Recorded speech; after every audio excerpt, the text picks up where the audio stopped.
భయమెందుకు పంతులు గారు, నేను నమ్మే ఆ గంగాలమ్మ నాకు మంచి చేస్తుందని తెలుసు. ఆ అమ్మవారి తీర్థం అమృతమైన, విషమైన తృప్తిగా తాగుతాను. నాకు నమ్మకం ఉంది అని చెప్పేసి ఆ అమ్మవారి తీర్థం అయితే చెంచలమ్మ స్వీకరిస్తుంది. అలా పూజారి గారు 3 సార్లు చెంచలమ్మకైతే తీర్థం పోస్తారు. అలా చెంచలమ్మ 3 సార్లు తాగుతూ ఉంటుంది. ఇక ఈలోపే కళింగ చెంచలమ్మని కనిపెడుతూ ఉంటారు. అమ్మ అభిషేకం చేయించండి, ఇక ప్రారంభించండి అనగానే చెంచలమ్మ ఉండి గత 12 ఏళ్లకు నేనే చేశాను. మళ్ళీ 12 ఏళ్లకు ఈ అమ్మవారు పూజ చేసేది కాబట్టి అని అంటుండగానే ఈలోపే చంటి ఇక వాళ్ళు వస్తూ ఉంటారు. ఈసారి ఈ అవకాశం నా కోడలికి ఇవ్వండి పూజారి గారు. తనకు ఆ గంగాలమ్మ అమ్మ అమ్మవారి ఆశీస్సులు ఉండాలి. కాబట్టి ఈ అవకాశం నా కోడలికి ఇవ్వండి అని చెప్పేసి పూజ గారిని అనడంతో సరే అని చెప్తుంది. ఆ మాట వినగానే ఇక భవతి, రేణుక, చాముండి చాలా కుళ్ళుకుంటూ ఉంటారు. అమ్మవారికి అభిషేకం అత్తయ్య చేయకుండా ఏంటి చాముండి చేయడం ఏంటి అని చెప్పేసి వాళ్ళు కుళ్ళుకుంటూ ఉంటారు.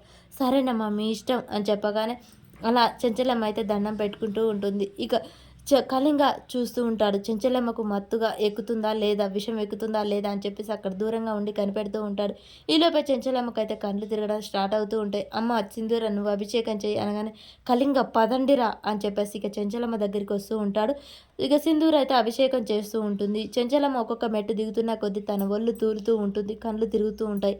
అలా అందరూ అక్కడ ఉండగానే ఒక్కసారిగా కళింగ ముందుకు వస్తాడు.